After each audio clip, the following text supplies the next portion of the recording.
everyone. Welcome to the 2020 Homeschooling Global Summit. I have a very special guest today. I have Cato DeAngelis, who has a PhD in education philosophy. He's an adjunct scholar at the Cato Institute Center for Education Freedom. He's also the director of school choice at the Reason Foundation. His research primarily focuses on the effects of school choice programs on non-academic outcomes, such as criminal activity, character skills, mental health, political participation, and schooling supply. He has authored or co-authored over 40 journal articles, book chapters, and reports on education policy. His research has been published in many leading peer-reviewed academic journals, and his work has been featured in outlets such as the Wall Street Journal, USA Today, New York Post, etc. So welcome, Corey. How are you? Hey, thanks. I'm doing really well. How about you?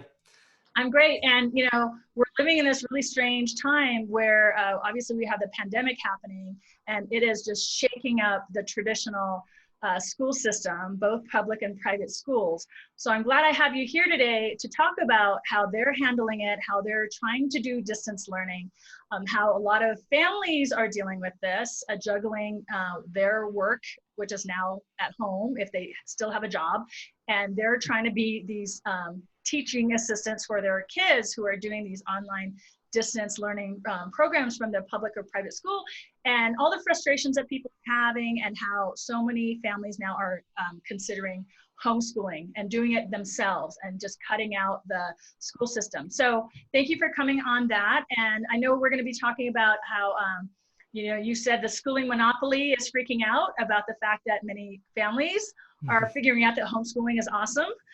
So let's talk about that. Just let me know a little bit more about how you got involved with, you know, education policy, and give us a little bit of background, what you do at the Cato Institute and the Reason Foundation. And then let's go into talking about why schools are freaking out. Yeah, so I've, you know, I first got introduced to school choice policies growing up in Texas. I went through two government schools all through K through 12, but for high school, I was able to pick a school that I wasn't residentially assigned to. For, you know, global listeners, in the United States, the norm is that you live in a particular zip code and you're residentially assigned to a school, whether you want to go to that school or not, whether you're satisfied with that school or if it's the type of specialty school you would like to go to or not. But in places like Texas, they have things like magnet schools that I was able to attend. And I just saw the difference, you know, between that school and the school that I was supposed to go to. And so that was kind of my first look into the importance of school choice and being able to at least, you know, choose a better education that works for you. And then also I did my bachelor's and master's in economics. And so just looking at the school system and the monopoly system that we have today really just clicks for an economist that something's not right, that if you, you know, if you're a government-run entity and people are residentially assigned to consume your product and they're compelled to pay for your product to the property tax system, you probably don't have a very strong competitive incentive to do a good job and to satisfy your customers. So that's got me more and more interested in the idea of school choice. Then I did my PhD at the University of Arkansas under a couple of prominent school choice researchers, Jay Green and Patrick Wolf, where I did more and more research on the academic and the non-academic effects of school choice programs. And for listeners, the way that I define as school choice is any program that allows you to get away from that residentially assigned monopoly system. So essentially, the easiest way to explain it is to allow the money to follow the child to whatever environment works best for them, whether that's a government-run school, a charter school, a private school, a magnet school, or it could even be a homeschool or unschooling option as well. So that's how I define, you know, kind of school choice or educational freedom. And that's kind of how I got into it and interested in it. Yeah, I think that's great, because I looked at the average U.S. child, or the school spends about $13,000 a year on the average child. And like, what are we getting in return? And then homeschoolers don't hardly get much of that money unless there's a charter fund. Yeah, and what's interesting with that is, I mean, the most recent data from the National Center for Education Statistics actually pegs it a little higher. In the government school system, we spend about $15,424 per child per year. You add that up to 13 years, I mean, it's over $200,000 for a child's K through 12 education. Homeschoolers, yeah, you're right. Unless there's some type of program that allows, families to offset those costs, they're essentially doing it, for zero public investment, right? And so when we look at all the studies that find that homeschoolers fare better than the children in the, conventional system, a lot of people don't recognize the cost savings aspect as well. Even if homeschoolers performed the same academically and socially as the kids in the regular schools, that would still imply a huge positive return on investment for the taxpayer in the homeschool scenario. But most studies don't even mention the difference in cost to the taxpayer. Imagine if a homeschool family did get $200,000 to educate their children at home, they'd probably do even better than they do today. Yeah, absolutely. I do know, I have friends in Canada or, in California, they do get a little bit of money from the government to use for, their homeschooling. But I know some people are against it because they feel like, well, when the government's giving us money, then they're going to have regulations. We have to check in with them. We might have to take a test. There's some oversight. So what do you think about that? Yeah, I think that's an absolutely legitimate concern. And that's one of the potential costs of having some type of government funding tied to the homeschooling scenario. But I think that homeschoolers should be okay with allowing individual families to make that cost benefit decision themselves. If the regulations are highly costly, I myself as a homeschool parent should be able to say, okay, no way, I'm not going to accept that funding because I don't want to do X, Y, or Z. I don't want to, have to teach to the state test, for example, if that particular program has that requirement. But let's say I'm a very disadvantaged, parent who wouldn't otherwise be able to homeschool. Maybe it might be more enticing for me to do so. And I think in that case, you should be able to have at least the choice to make that cost benefit decision. But I absolutely agree that, individual homeschool families should take into consideration very seriously the government strings that could be attached to that funding. I will say that different programs have different levels of regulations. Some school choice programs, for example, don't require you to take the state standardized test, but some do. So I think that's just another, argument to weigh those, costs and benefits very seriously, depending on the individual bundle of costs and benefits for the family. A way to kind of get away from that issue is to advocate for privately funded, school choice programs. So one form of those is called a tax credit scholarship program. New Hampshire, for example, has one of these, and these funds can be used for educating children in the home. And they don't get the public fund label because the funding never comes into the tax collector's hands. So by definition, it's still private funding. So you avoid the government kind of regulatory burden associated with that. And another way we could also advocate for just if I'm homeschooling my children, don't take my money away from me through the property tax system in the first place. Then you avoid any type of government regulations at all. And I think that's the best way to do it. So you don't even have to deal with just don't take my money away from me in the first place, and we won't I won't have to accept money from anyone. Exactly. I think that's a great idea. Now, we as Americans are lucky that we have more freedom in homeschooling. I admin the Homeschooling Global Society, which is the Facebook group for the summit. And so we have members from all over the world. And it's sad that we have members who live in a country where homeschooling is illegal or highly regulated, or they have to get special permission. There's not a lot of resources there. But now that the COVID situation is happening and some countries are more open to it. Some governments, their Ministry of Education, like South Africa, recently told their citizens to homeschool because it's such a mess there. But other countries like the US and other more developed countries are giving it a go to do this distance learning. Tell us a little bit about what you know about that over the last few months, what's been happening. Have some been successful? Have some not been successful? Because I Yeah. know not every kid has an iPad or a laptop at home, and they can't go to the library to use a computer there. And then, some countries are transitioning into opening up their schools again. So what do you see there with the public or private school sector dealing with the COVID situation? Yep.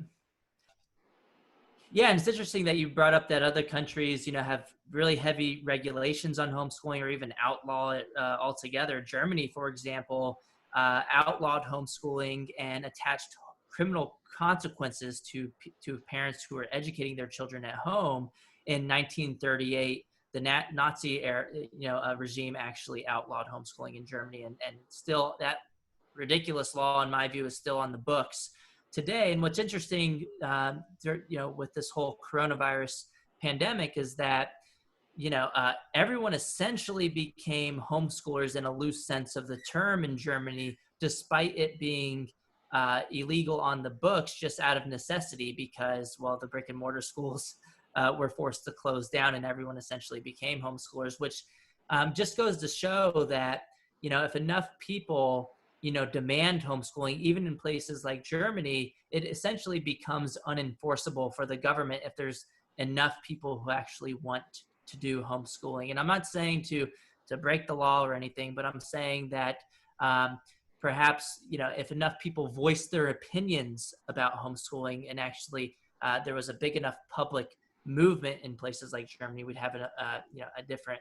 legal system in Germany today. And perhaps that 1938 law would change and allow more people to homeschool, and that would prevent people from having to leave the country to pursue homeschooling options in other European countries as well.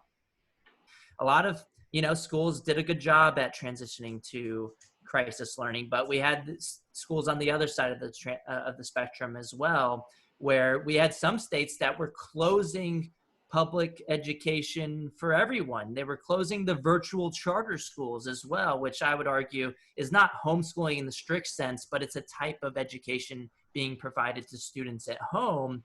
And states like Oregon and I believe Kentucky and I believe Pennsylvania as well made it, they just closed all of those schools, period, even if they were still able to do so, just for various reasons. Some states had pressure from the teachers' unions because the teachers' unions knew that the students would have an incentive to switch over to the virtual charter schools because the virtual charter schools didn't have a problem adapting to COVID-19. And in the US, student funding is tied to student enrollment. And so if you're a government-run school monopoly, it makes sense for you to push against allowing students to switch to virtual charter schools if you're trying to hold on to that funding. And so we saw in Oregon, it was completely illegal to switch to virtual charter schools. Wall Street Journal reported on this. And then also in Pennsylvania, they tried to, the Superintendent's Association tried to push to make it illegal to switch to virtual charter schools, but they didn't get that. They got the next best thing in their view was if students switched to virtual charter schools in Pennsylvania during the pandemic, they could do that. It was legal, but the virtual charter schools would not be able to count those students on their enrollment. And the district-run schools, the government-run schools, would be held harmless. So they wouldn't lose any money, and the charter schools wouldn't get any additional incentive or funding for actually serving the students during the pandemic. So we've seen a lot of, monopolies fighting to hold the monopoly during the pandemic. But then we've also seen, like, even if it's legal to continue, educating the children, we saw a ton of, problems with schools not being able to figure out the virtual learning. And in a sense, you can't blame them all that much because, look, it was a crisis. It happened right away. But on the other hand, we saw, private schools overall do a better job of adapting. And I chalk that up to competitive incentives. They know that they have to convince their customers to continue paying them. And they know they'll lose their customers if they don't, adapt to the coronavirus pandemic in a very meaningful way, because the customers can look at that and say, oh, well, I'm paying a lot of money and not getting the services. I'm going to leave. I'm going to leave to a quote unquote free charter school, or maybe I'll just continue and homeschool my children myself, or maybe I'll look into other options that are cheaper financially. So there was a recent poll from Common Sense Media that had about 800 respondents, and it was a national survey, and they found that private schools were around over twice as likely to continue virtual learning environments for their students as the public schools.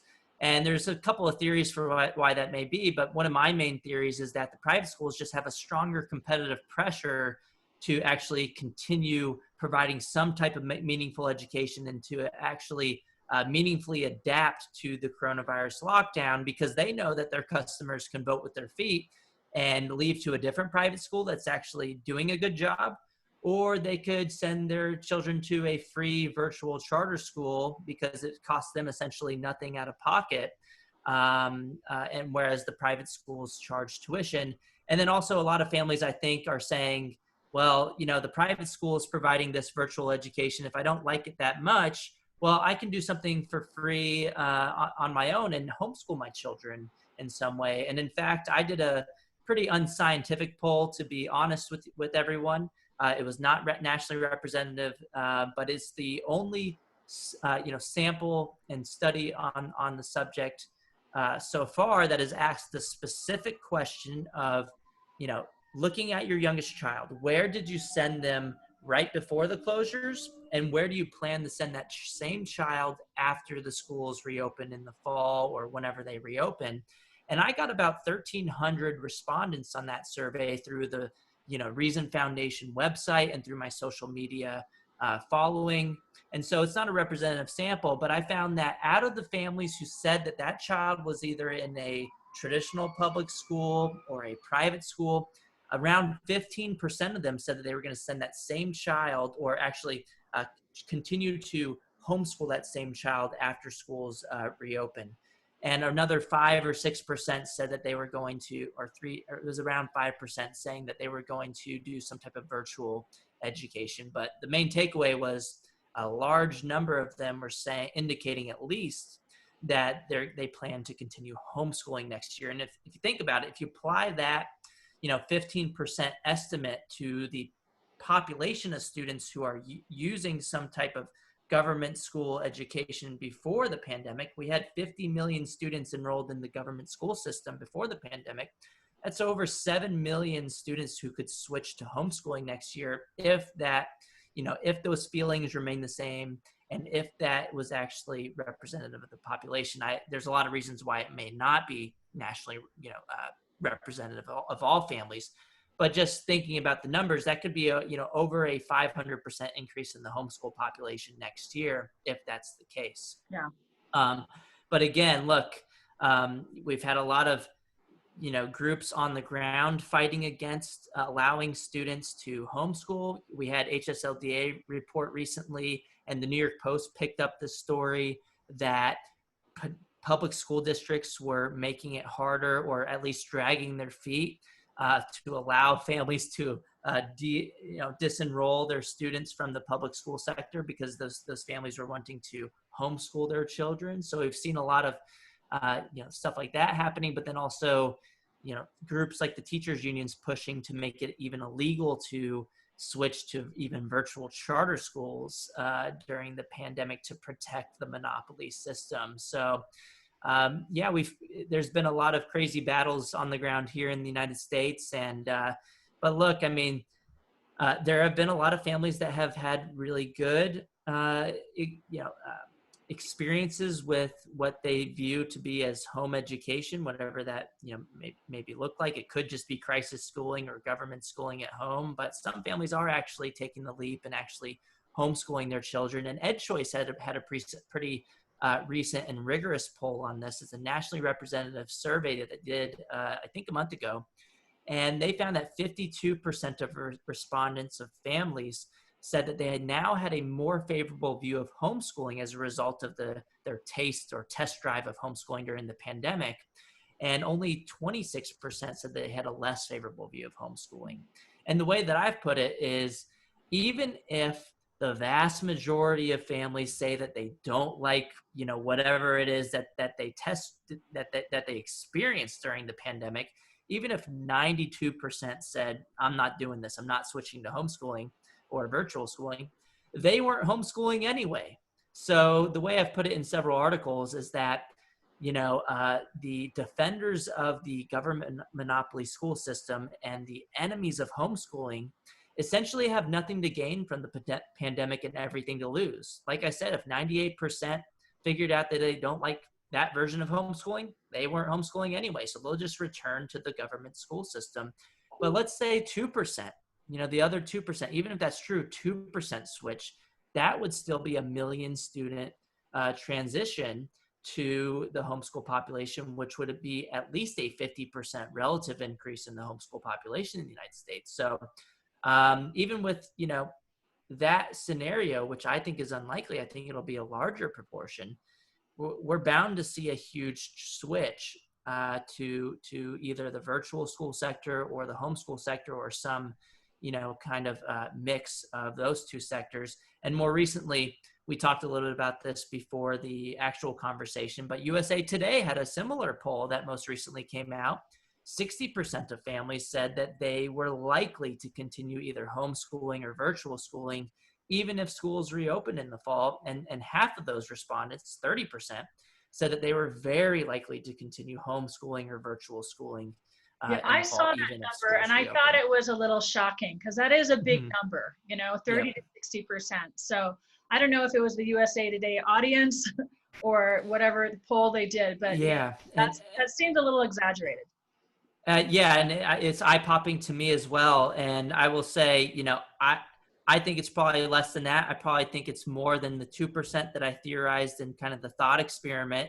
But look, I mean, we've had a ton of different surveys on this, and every single one of them have suggested that it's going to be a pretty big switch. The USA Today was on the higher end. You had mine that was about 15%. You had the USA Today about 60%. You had American Federation for Children partnered up with, I think, Real Clear Education and their polling system, and they found a 40% of the family said they were likely to continue homeschool, or 40% said that they were more likely to homeschool next year as a result of all of this. You had the EdChoice poll. So none of them are perfect in and of themselves, but I think that all the numbers, are telling us, all the evidence that we have so far, although imperfect, points in the direction of we might see a pretty big change in homeschooling, or at least virtual schooling next year. And so I think that's why we're seeing so much of the government school monopolist and the establishment system, fighting really hard against homeschooling right now. You have the Harvard Law School professor Elizabeth Bartholet is pretty much famous now for calling for a presumptive ban on homeschooling, which I will clarify that I think it is actually an all-out ban on homeschooling. She classifies it as a presumptive ban, but she also says that even if families are deemed worthy of homeschooling by the benevolent and omniscient government bureaucrats, she still says that even if they're deemed worthy, she would still require those worthy parents require them to send their children to at least the public schools for some courses. I would say that's a ban of homeschooling, because homeschooling to me is allowing all families to homeschool all the time and not forcing them to send their kids to the government schools part-time. Well, so, let's be clear that Elizabeth Bartholet, her main issue, she's a child abuse, she's against child abuse. And so she feels that there's, I think wrongly assumes that homeschooled children are more likely to be abused than the public school kids, and research shows it's not clear on that. And I think she's taking like very small cases of maybe children of cults that live in a rural area that are yes. And thinking that a lot of homeschool kids are that way, and that's just not true. So yes, I've been watching the debates on that.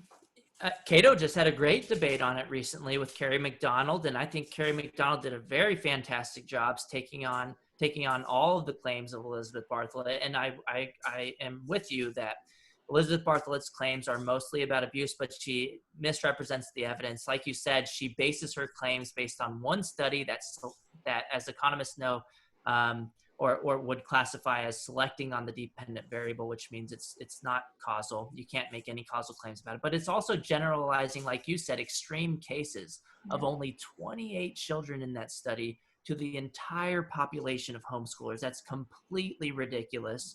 And she understands that, you shouldn't make policy based on extreme outliers. And she understood that in 2014 when she was arguing for international adoption on a Russia Today interview, where she was arguing for international adoption and for allowing people to do that, because she said that, we shouldn't outlaw international adoption based on rare cases of abuse, because overall, most of the time, people do okay, and they do better than the alternative, which is the government institutions and foster care system. And she was actually getting pretty, upset with the interviewer from Russia, because the interviewer was saying we shouldn't do international adoption based on these rare cases of abuse. And Elizabeth Bartholet actually threatened the interviewer that she was going to leave the interview. Wow. Because she, I think, correctly said that we should base these debates and discussions about the overall evidence, not just the extreme outliers. Yeah, but then in 2020, she's doing just that. Exactly. And applying that logic to homeschoolers to try to ban homeschooling, which if you play the two clips right next to each other, it's kind of interesting, where she's essentially arguing with herself. Yeah. And I think she had it right in 2014. No, we shouldn't use extreme cases of abuse to outlaw it for 100% of people, right? And we shouldn't use, we shouldn't punish 100% of parents for the actions of a few bad actors. Sure. The government should step in if there is evidence of abuse, of course. We shouldn't allow families to abuse their children. No way. No one's arguing for that. Mm-hmm. We're just arguing that the burden of proof should be on the government, like it rightly is today, if they want to take that right away from families. So yeah, we've seen that attack. We've seen the Washington Post saying that, homeschooling during the pandemic will set back a generation of children.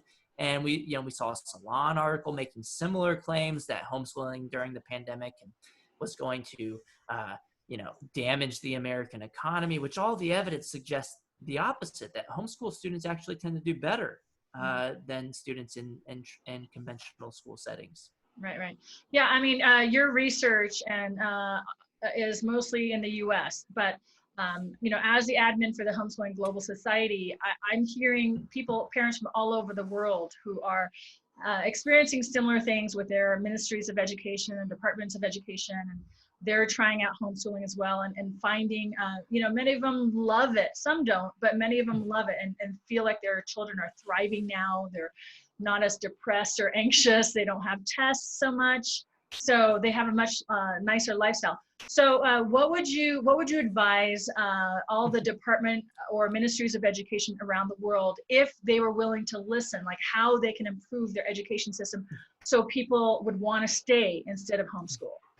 Actually listen to parents. Listen to what the parents are saying during the the pandemic lockdowns. Listen to what the parents are saying about how their traditional schools aren't cutting it, and that the remote learning just isn't working for them in X, Y, or Z reasons. So have public listening sessions of the parents, but then instead of just pretending to listen to the parents, actually enact policies that allow parents to do what they want. So either deregulate homeschooling if parents are telling you that, but then also try to enact school choice programs or educational choice programs that allow families to offset the cost of homeschooling, so that if they're an economically disadvantaged families, maybe they would be much more likely to be able to do so if the money actually followed the student, than instead of allocating the money to a system regardless of where the student attends. And that can look a lot of different ways. It can look like an education savings account program, a school choice program. It can look like, give me a property tax rebate if my kids aren't being educated in the government school system. So that can look a lot of different ways. So listen to those parents, but then also look to your own systems and look at the problems of the traditional systems and try to fix those to prevent families from wanting to leave and pull their children out of the traditional system. So that can look a lot of different ways as well, but introspection can go a long way here as well. Yeah, I'm aware of a lot of teachers who are leaving the public or private school system and starting to teach online, you know? And so again, so I know the teachers unions are against what's happening, but you know, if those who are forward thinking and Mhm. kind of innovate, if they're able to start teaching via Zoom. I mean, there's so many online programs that are booming now because of it, you know, OutSchool being one of them. And then it goes on and on. I think a lot of entrepreneurs are jumping in and launching alternatives to the public school system. It's just a shame that again, the government has a hold of those funds, those education funds. And I wish it would go into the hands of parents so they can pick and choose and let the market dictate, you know, what works. And that would help teachers, like you said, as well, because in the current system, we throw more and more money into the system year after year, even though there's a lot of viral tweets going on in social media right now where people have been saying, and I quote, "We've been defunding public education for years." That's not true, particularly in the United States. Kamala Harris, who's a potential VP candidate for Democratic presidential candidate Joe Biden, uh, just most famously said this in the New York Times just a few days ago, less than a week ago. But we've increased per pupil education expenditures in real terms after adjusting for inflation in the United States by 280% since 1960. And every single decade it's gone up in real terms in the United States, not just since 1960. So we've thrown more and more money in the schools, but it's not actually going to the teachers. That's one of the problems. Um, if you look at Ben Scaffidy's work from Kennesaw State University, he looked at the data on this and he found that between 1992 and 2014, inflation adjusted in real terms, education expenditures went up by about 27% in the US. Real teacher salaries dropped by 2%. So where's all the money going? Similarly, if you look at DC public schools, for example, we spend over $30,000 per child in DC, where I'm located in the US. And, that's a lot of money. Teachers only get $80,000 per year, which is higher than the national average, but it's a higher cost of living area as well. But a small proportion of the funding actually goes to the teachers in the United States. So one way to make that better is to allow the money to follow the families and the child and their choices, so that the schools would actually have a stronger incentive to allocate the money to the teachers, because the teachers are the most important, educational resource in the public school system today. And if you just look at the percentages, for example, in DC, and elsewhere in the United States overall, less than 20% of the funding goes to the actual teacher salaries. Whereas I just did an interview with Prenda Micro Schools, which is kind of like a homeschooling setup where you get a lot of kids Yeah. in We're interviewing a them as well household. for the summit. Yeah. He's a very, very smart guy. He reported that about 60% of the funding goes to the teachers, relative to in the U.S. Overall in the education system, it's much less than 20%. So, these type of models I could know a lot of really reward teachers. I know a lot of public school teachers who teach English to Chinese kids, you know, and they wake up at 3 in the morning, 4 in the morning to do that to make extra money, or they have side jobs. I mean, teachers already have a full-time job. They shouldn't have to have these side gigs to Yeah. survive. Mm-hmm. Exactly. And take that DC example really quick. $30,000 per child. It's actually a little more, but let's use 30 for simplicity. Let's say you have a micro school of 10 students in your household and you kind of guide their learning. The students can still have it self-directed, but you can have the teacher as like a guide for help, and to also watch the kids, make sure they're being safe, make sure they're safe, not bullying each other and whatnot. That's $300,000 in revenue. If you attach the $30,000 to the child instead of the system, that teacher or guide, whatever you want to call them, could pull in $300,000. And let's take the Prenda Micro School model and allocate 60% of that to the teacher, 40% for overhead. That's $180,000. Whereas in DC, and we pay more in DC for teachers than most places in the United States, they make about $80,000 per year. That's over twice the salary, and I would argue for a much easier job, and that the class size is much lower. It's only 10 students instead of 20, 30 students. Right. And so I think we need to keep continuing the conversation about how funding students can obviously benefit the students and the families, but it can benefit the employees as well, and that teachers can have an easier job, and they can also make a lot more money, especially if, you know, they're providing a service that the families actually like. And so it can be a win-win for everyone, except for one, the unions, and then also the monopolist, you know, the monopoly and the Yeah. establishment The system. textbook publishers too. They're Yeah, textbook. so Yeah. much. And these numbers you've been talking about doesn't even include universities, because the cost of universities in the US has skyrocketed. For what reason? You already answered this question a little bit earlier about, my question was, you know, not all families can homeschool, or they can afford to send their kids to an alternative school or maybe an expensive online school. So, you know, they have to go to a brick and mortar job. What other advice do you have to parents in that position?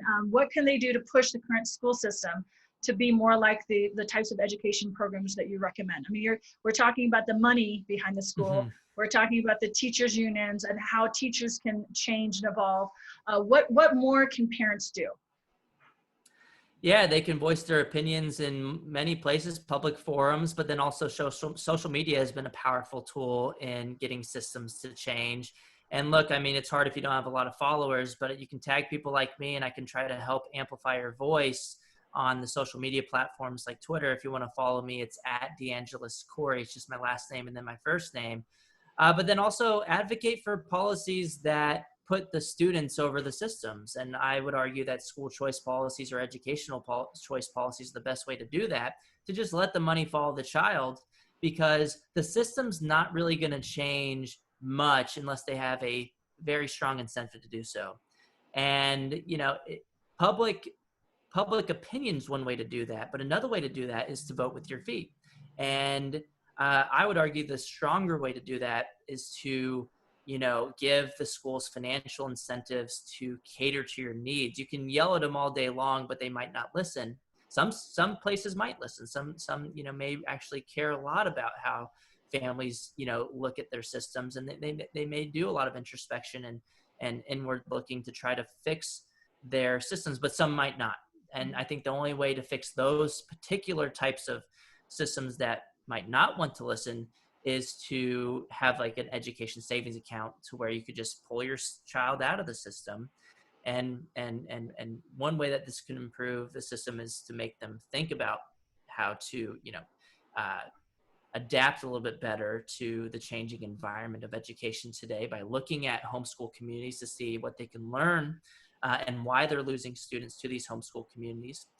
And that would also offset the cost for low-income families that wouldn't be able to incur the cost of homeschooling. So, you know, there's no reason why a family that wants to homeschool their children that's low income shouldn't be able to use some of their children's public education dollars to be able to do so. I mean, it's their child, and the money's supposed to be for educating the child. There's no reason why a system should get that money and not the family.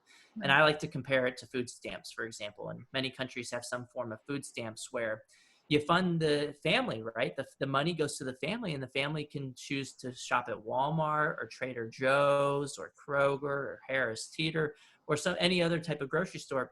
The money doesn't go to Walmart, and we don't directly, right? And we don't residentially assign families and say, you have to shop at this particular outlet. That's how our school system is in the United States today. And many other countries, it's not that way. And United States is actually an outlier in that sense, in that we don't have a lot of choice in our education system. So sorry for the listeners who don't have this problem, but in the United States, this is a big problem, that we don't fund families and instead we fund institutions, which doesn't make any sense. So yeah, it's a couple of ways to adapt. And like I talked about earlier, if you're like a single parent and let's say you're not working from home, another way to one way to help is programs like Galileo, obviously, that try to help families adapt to homeschooling without having to provide all the home education services directly. So Galileo kind of outsources some of that, and so that could be helpful. But then also schools as well. Some micro schools, yeah. Some of them not so much, but they're growing. Yeah, so yeah, with like Prenda Micro Schools, we talked about Kelly Smith's system that started, I believe, in Arizona, that you can essentially outsource the homeschooling operation. You can go to work, let's say you're not working from home, And then you can send your child to a homeschool-like environment at least and get something kind of like homeschooling. And then your child can, have that one-on-one attention from the teacher or guide or whatever you want to call the person that's in the household, but it could still be student-centered, student-led. Mm-hmm. And it could be a very small class size of only, 5 to 10 students in the house. And then also, the teacher or guide could make some more money that way. And then there's also things called hybrid homeschools, where let's say you can't work from home, 5 days a week, but let's say you can figure out how to do it for 1 or 2 days a week. So you can homeschool for 1 or 2 days, but then you can send your kid to a brick and mortar school for 2 or 3 days for the rest of the week. And so there's systems that I encourage the listeners to look into called hybrid homeschooling as well. It may not be full on homeschooling, but hey, maybe it's better than full on brick and mortar schooling at the same time. Mm-hmm. Yeah, these are fantastic ideas, Corey. And my next question, you're kind of answering my next question, is the future of education. Like what your predictions are above and beyond those options. What do you think is going to happen with the private school system? I mean, it's going to depend on whether families can make it economically feasible to access these alternative options. But I see micro schools as one of the big future in the education movement, that if we just fund families and fund students instead of systems, we can cut out a lot of the wasteful spending, and then teachers can make a lot more money, and then the kids could have a lot of more one-on-one attention in smaller class sizes, and they can actually learn a lot more in a significantly lower amount of time. And so I think it can increase efficiency in the system drastically. I mean, if you just think about how we learn things on a day-to-day basis before we go to brick and mortar schools and after we get out of the traditional school system, like you and I today, if we want to learn about something, we look it up on YouTube, or we, ask an expert in the field to explain it to us, or we read a book about the topic. Very rarely do we have to enroll in a brick and mortar, one-on-one or in-person course at a university. That's very rare that we have to do it. There are some cases in which that's required, perhaps if you're trying to get some type of certification or something, but it's not required on a day-to-day basis for learning. So I think we'll move towards more of that type of education, whatever that looks like. I think micro schools is one way of moving towards that, but then we can also have, and what I was alluding to is that people need to be able to afford to do these things. And one way to be able to afford these things is just have the money follow the child. We already spend in the US at least $15,424 per child per year. Why not let at least a fraction of those dollars go to the student? Let's say $12,000 go to the student. Well, the traditional system could save a lot of money. They'd get to keep, 20% of the funding. The taxpayer may be able to save a little bit, and the families would be able to have a lot more options. And it would be a win-win-win scenario. Win for the taxpayers, win for the monopoly system, because look, they wouldn't have to educate the child, but they still get to keep 20% of the funding. That's a win to me. Like, let's say if you had, I like to use the Walmart food stamp example. Let's say in some weird system, you had to use your food stamps at Walmart. But let's say you were able to take those food stamps to Trader Joe's, and Walmart was able to keep 20% of your grocery bill each week. They'd be happy about that, probably. Similarly, the school system should be happy if they get to keep 20% of the funding for a child who's no longer there. And so that'd be a win for students, families, teachers, the system, the monopoly system, even, I would argue, and everyone. So I think that's the best way to do it, to kind of tie it to the amount we currently spend to make it politically feasible.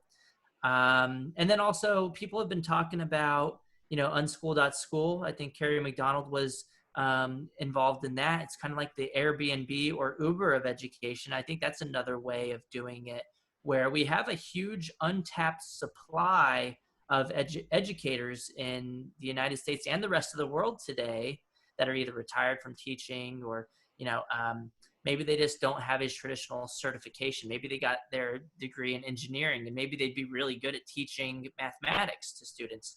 And you can think of an app that essentially links people who demand educational services with providers of educational services, kind of like the Uber for education. I think that would be a huge leap forward in the education system as well. And so think about it. You could have your $12,000 education savings account funding, and then you can go onto the app and say, okay, well, I'm going to go to this expert and spend this proportion for math. I'll go to this expert and spend this proportion. So you can access the most prestigious and best experts on the topics. And then those experts can make a lot of extra money on the side for being, for providing those services to their customers. And I think that even beyond the micro school model is an even more groundbreaking and innovative solution and way forward for education in the United States and worldwide as well.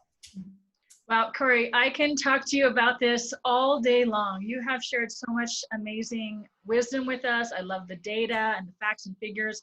I love it. So let us know how people could get in touch with you if they want to read your books, or what projects you're working on. You mentioned your Twitter handle, but how can people get in touch with more of your work? Yep, there's a couple of ways. I will say the first place I point everyone to is my Twitter, like I talked about earlier. It's just at DeAngelis Corey. My direct messages are open. Sometimes I regret doing that, but I think the benefits outweigh the cost. So if you want to send me a direct message, I try to answer as many of those as possible, particularly if they're in relation to the education debate and homeschooling or school choice programs. So send me a direct message on Twitter. And then also, if you have anything you want me to share, like I said, it may be hard to put a spotlight on something if you don't have a lot of followers yourself, but it's something you can send me some news or something that you want me to put a spotlight on. I might be able to share it on my Twitter account as well. Also, you can find my work at the Reason Foundation website. If you just Google Corey Reason Foundation, you'll find me. A lot of my longer form work is available there. And those are, the two main places where you can reach out to me and find my work. Okay. Do you have any new projects? And then I have a book coming out, co-edited volume actually with Cato Institute's Neil McCluskey, and it's called School Choice Myths. We bust, 12 different of the biggest, most pernicious myths in the school choice debate, such as, school choice, defunds public schools or steals money from the public schools. We turn that, myth around and use data to support the fact that, school choice actually results in more funding per pupil for the children left behind in the public schools, and that the competitive pressures actually lead to better outcomes for the kids in the public schools, and that school choice just returns the money to the rightful owners. It's the families, right? The money doesn't belong to the system regardless of where the kid goes. The money is for educating children. So I would look up that book. It's a #1 new release on Amazon right now. So again, look it up. It's School Choice Myths on Amazon. It's only $24.95 if you want to check it out, but we bust all of the biggest myths in the school choice debate. Fantastic, Corey. Thank you so much for joining us. I learned a lot, and I hope everyone else watching is learning a lot from you, and I hope you'll get more followers, because I think you are one of the main people in the US to keep tabs on as we Thank you so much. So thank you.